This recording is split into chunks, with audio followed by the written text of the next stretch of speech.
Slated for completion in 2021, 1215 O Street is an 11-story, 360,000 square foot office project in downtown Sacramento that will accommodate over 1,000 California state employees.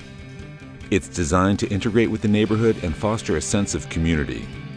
On rent to general contractor Rudolph and Sletten is a Peiner SK575 Tower Crane from Bigge's fleet.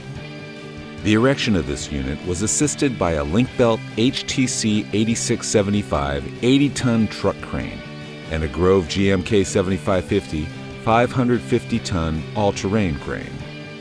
In 2 days, Bigge's crew built the mast, set the slewing ring, and hung the jib and counterweight.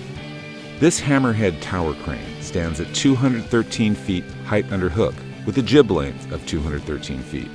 With a capacity of 35 tons to accommodate the movement of heavy equipment, it is configured with 4 parts of line and was installed in the early stages of the project to assist with rebar used in building the foundation. Over the course of the project, this crane will also assist in moving all types of building materials and supplies throughout the job site. Contact Bigge for all your tower crane and hoist needs.